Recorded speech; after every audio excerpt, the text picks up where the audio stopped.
victory for dialogue and peaceful resolution. I'm looking forward to the meeting. Obviously, this is very important. Efforts today between Ottawa, BC, and the Wet'suwet'en hereditary chiefs to move forward.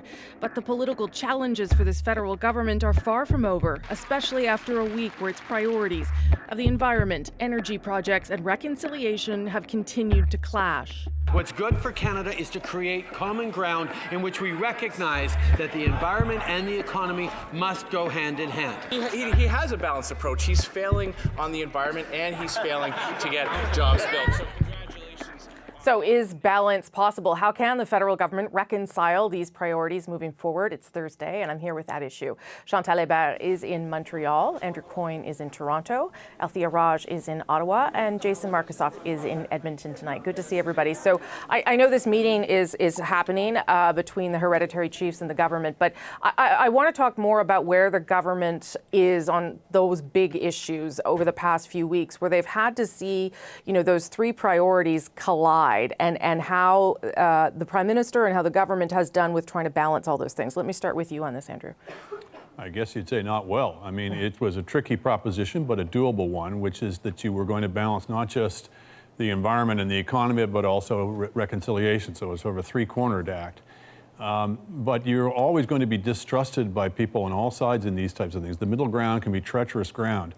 And while that's partly a function of people's irascibility or their unwillingness to compromise, it also is the part and parcel of the job of the leader to try and find that middle ground and to convince everybody that you are that middle ground. And I think part of the problem is that through successive missteps, they've allowed each side at one point or another to decide these guys really aren't on the level, they really aren't trying to balance some things, they're just on the other guy's side.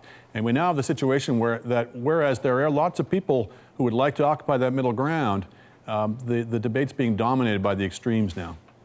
Chantal, do you think that this is, the compromise is possible and that the government doesn't know how to get there, or that it's more like what Andrew's talking about? Well, the problem of the government, beyond all that Andrew spelled out, which I happen to agree with, is that they are trying to find balance between energy and the environment, to name those two, at the time when a clock is ticking and when public opinion is moving and becoming more mobilized on the climate change front. So that middle ground is there, but it is up to a point shrinking. And the government has tried to straddle that fence. It was spared this week having to make a call on the tech mine, and probably lucky for it, because there is no consensus on where the balance is, even within the government. Yeah. Add to that the fact that there is no consensus within First Nations and Indigenous communities either. And you have the elements of a mix that is increasingly difficult to make into a whole. Althea, do you think that the government sort of raised expectations too high in terms of where it could find this middle ground that seems so elusive? No. But I think it required perhaps more over-communication on this front than we have seen. I think there was a lot that the government just took for granted that people would understand, that they would say no to Northern Gateway, but they would say yes to Keystone. Trans Mountain, that they would even go so far as to purchase the pipeline. And on the purchasing of the pipeline, they did start communicating, but they almost kind of seemed to have forgotten that other part of the equation they talked about during the 2015 campaign, the idea of a social license.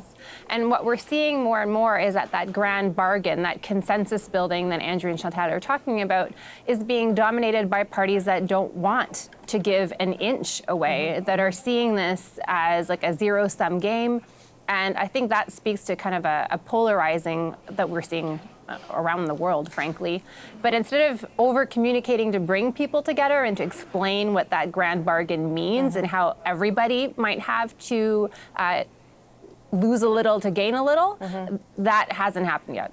So where you are, Jason, then, how, I mean, is the notion that a balance between those three corners, as Andrew calls it, is that even something that people are willing to contemplate, or are they not at this point even really listening to the federal government? And I'm generalizing. I know the province is different, but you know what I mean. The provincial government, I guess.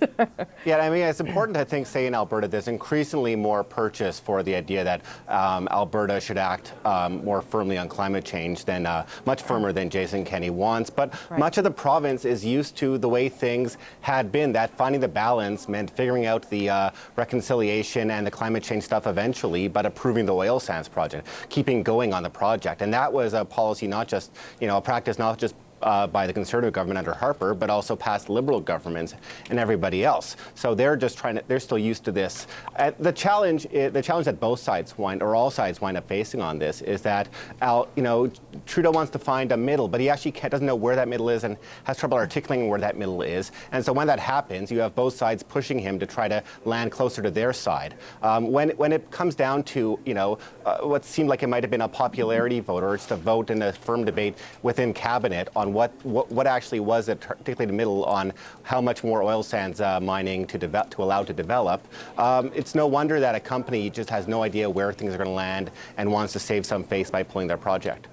Chantal, to add two things. There should be no illusion that a government of another stripe would have an easier ride of getting projects done or doing Indigenous reconciliation or finding a way to get Indigenous communities on side with projects. That's obvious. But we talked after the last election about how climate change had become a top of mind issue for a lot of voters. It drives votes.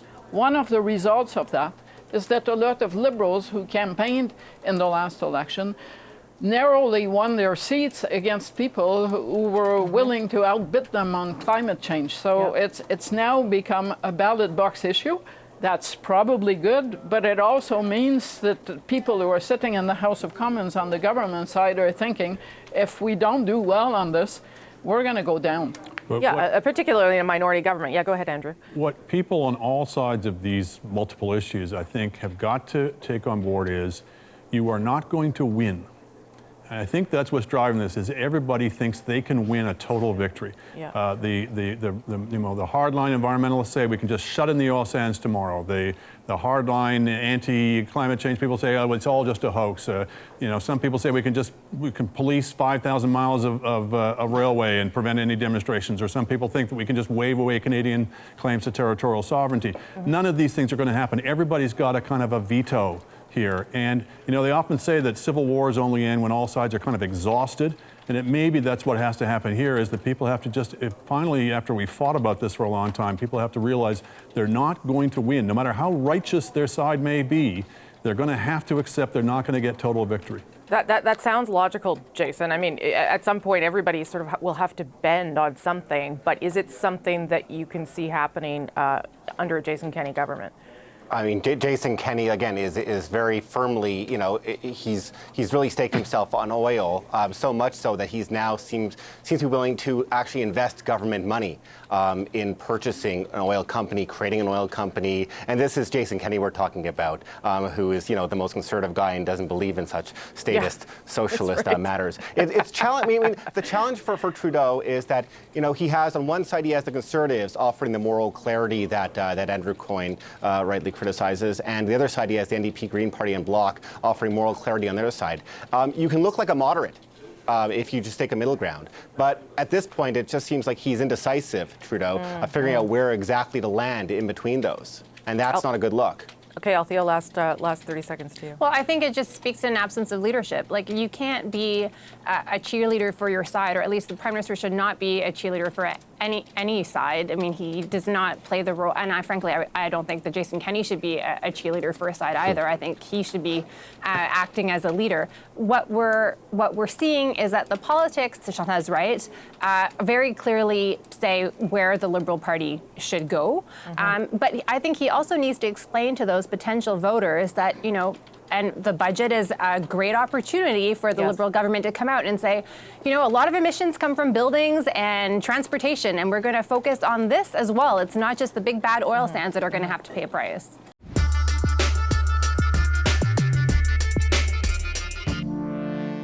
Today marks the first deadline for Conservative Party leadership hopefuls, and after much talk over who was not running, we now know who is, at least until the next deadline. So, do we actually have a race?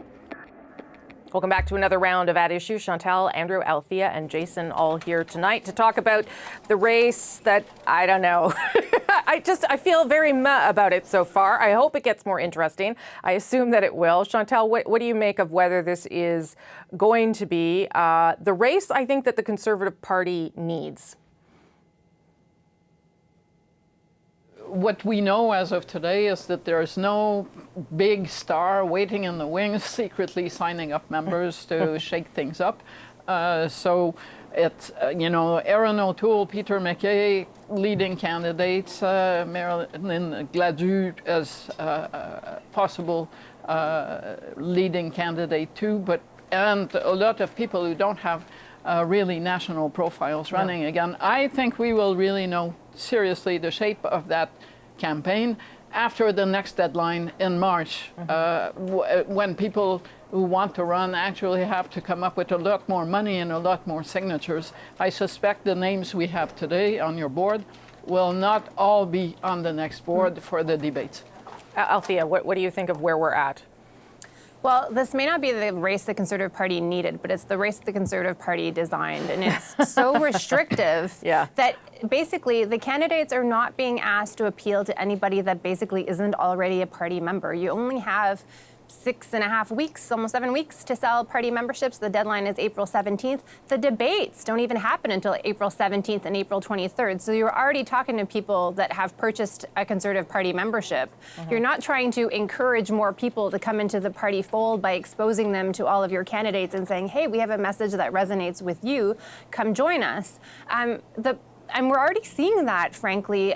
We're seeing the party tack far more to the right, even I would argue, more to the right than they tacked in the last election campaign, where I think the message, at least public opinion polls suggested and the poll on election day suggested, that wasn't the message that voters wanted to hear.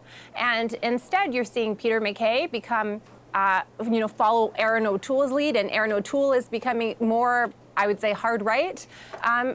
Is that the race that the Conservative Party needed? I don't know. That will be up to members to decide, but it is a very restrictive race for sure. Yeah, it's certainly not the race that would grow the base in a general, Andrew, but maybe that's not important at this stage. I don't know. Maybe people really aren't paying attention. Well, I favor leadership races, if you're going to have leadership races rather than the caucus choosing it, that are for the people who are actually devoted and committed to the party rather than glorified membership drives. I think parties get themselves in trouble time and time again when they do that. But I agree. Look, this may well boil down to Peter MacKay and Erin O'Toole, neither of whom are particularly representative of where the party is. So yeah, you're seeing them both posturing and trying to pander to that base, but mostly because they know that they're not really of that. They're not really representative of the small C conservative strain of the party right now. So they're kind of having to do this kind of performance. And I'm not sure anybody's particularly persuaded. I think there's a lot of dismay and boredom in the party that this is the options they've been presented, rather than people with really strong ideas and a willingness to actually propose major changes in the way the country's governed.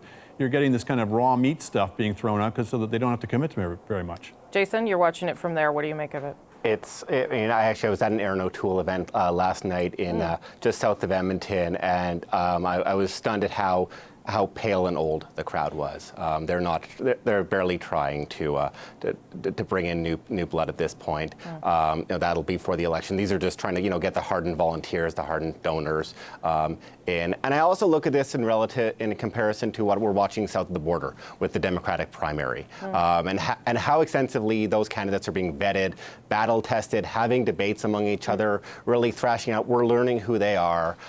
With this system they're doing. They're not going to offer any of the up-and-comers some opportunity to debate unless they're verified and get their $300,000, which is a very tall order.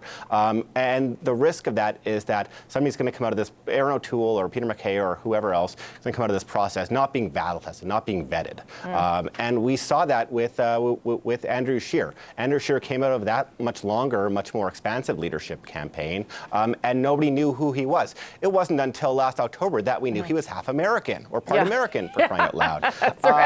And that is to the party's detriments, at least in the States. You know, if it's Sanders or Bloomberg or Biden, they're going to be war tested. They're well defined, and there's not going to be opportunity for liberals or anybody else to find out their big flaws.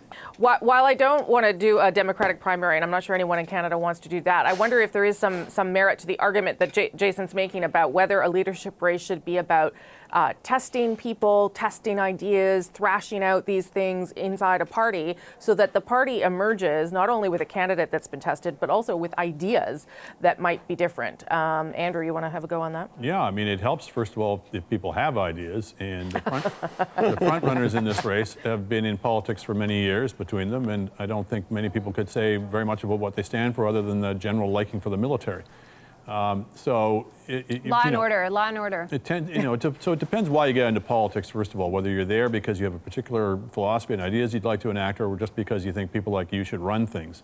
But beyond that, yeah, the leadership race is where you kick the tires, where you really test them because they're being tested by their fellow candidates in close quarters. Having lots of debates is certainly one good way of doing that. Debates have proven themselves, when they're run properly, to be ways in which to really, make people think on their feet, and they can often be revealing in that way. This race seems designed to keep things much safer than that. What do you think, Chantal? How much of that will we get here, if any?